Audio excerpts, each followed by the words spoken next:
নমস্কার ছাত্রছাত্রীরা, আজকে আমরা এই ভিডিওতে ক্লাস 6-এর বিজ্ঞানের দ্বিতীয় সেমিস্টারের জন্য 8 অধ্যায়ের গুরুত্বপূর্ণ প্রশ্নগুলো আলোচনা করব। তো এই ভিডিওটা তোমাদের সঙ্গে যখন শেয়ার করছি, এর সঙ্গে উত্তরগুলো আমরা কেমনভাবে লিখি সেটাও তোমাদের দেখাবো অ্যাজ এ ডেমো এক্সাম্পল হিসেবে। মেনলি আমরা প্রশ্নগুলোর উপর ফোকাস করবো, কারণ উত্তরগুলো তোমাদের বইয়ে পেয়ে যাবে। আর তোমরা যারা উত্তরসহ নোটস আমাদের নিতে চাও, গুরুত্বপূর্ণ প্রশ্ন, ইতিহাস, ভূগোল, বিজ্ঞান, আমাদের সঙ্গে আলোচনা করতে পারো হোয়াটসঅ্যাপের মাধ্যমে। কীভাবে তোমরা এগুলো পাবে, তার আগে বলি, তোমরা প্রত্যেকে কিন্তু টেক্সট বই ভালো করে পড়ে তার কনসেপ্ট ক্লিয়ার করবে, নিয়ে যে কোনো নোটস পড়ো। তো এখান থেকে আমরা কী কী প্রশ্ন নিয়েছি দেখো। বক্ষাস্থি কী? শিরদাঁড়া কোথায় থাকে? পরের প্রশ্ন, মানুষের হৃৎপিণ্ডের অবস্থান। ধমনী শিরা কাকে বলা হয়?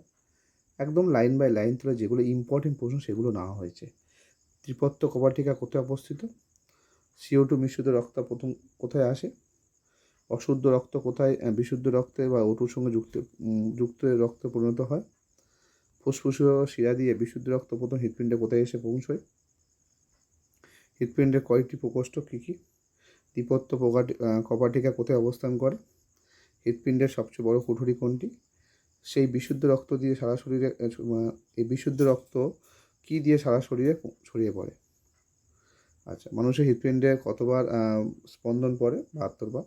পেসমেকার কি? এটি কেন লাগানো হয়? Important question. আচ্ছা, হৃৎপিণ্ডের কয়েকটি সমস্যার নাম লেখো।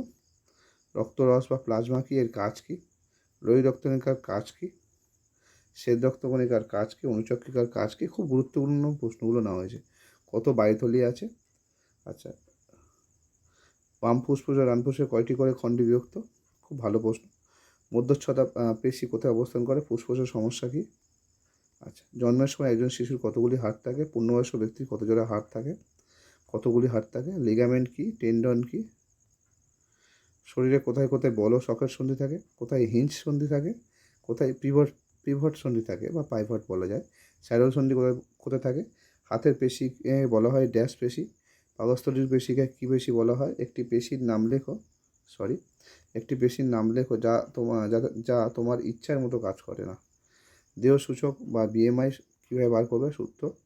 কোনো ব্যক্তির ওজন 40 কেজি, উচ্চতা এত মিটার হলে তার দেহভার সূচক বা BMI কত হবে সেটা করে দেওয়া হয়েছে। অর্থাৎ এই অধ্যায় দিয়ে লাইন তুলে যেসব প্রশ্নগুলো ইম্পর্টেন্ট সেগুলো তো দেওয়া হয়েছে। এছাড়া অতিরিক্ত গুরুত্বপূর্ণ প্রশ্ন যেগুলো বিভিন্ন স্কুলের পরীক্ষায় এসছে সেই সমস্ত প্রশ্নগুলো দেওয়া হয়েছে। কোনো কোনো প্রশ্ন হয়তো ডবল রিপিট হয়েছে, বাট এগুলো বিভিন্ন স্কুলের পরীক্ষায় এসছে, তাই এগুলো ডবল রিপিট করা হয়েছে। এমন নয় যে এগুলো ইচ্ছা করে করা হয়েছে।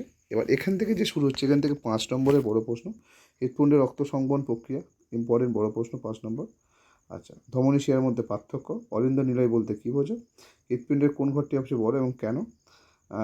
তবে শিরদাঁড়া, মেরুদণ্ড, এটা আছে সংক্ষিপ্ত তথ্য। প্রত্যেকটা টপিক নিয়ে একটু একটু করে সংক্ষিপ্ত তথ্য দেওয়া আছে।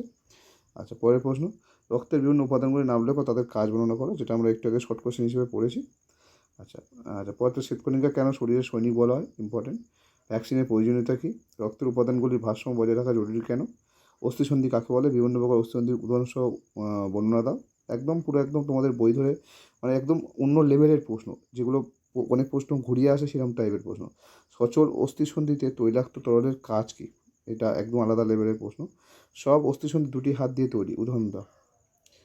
আচ্ছা, আমাদের মেরুদণ্ড বা শিরদাঁড়া কেন অল্প নড়াচড়া করতে পারে? একদম আলাদা ধরনের প্রশ্ন। তাহলে তোমরা যখন আমাদের থেকে নোটস নেবে, এই প্রশ্নগুলো তো PDF পাবেই অবশ্য, তার সঙ্গে কিন্তু আমরা প্রশ্নবিচিত্রার গুরুত্বপূর্ণ স্কুলগুলোর প্রশ্ন উত্তর করেও PDF প্রোভাইড করি।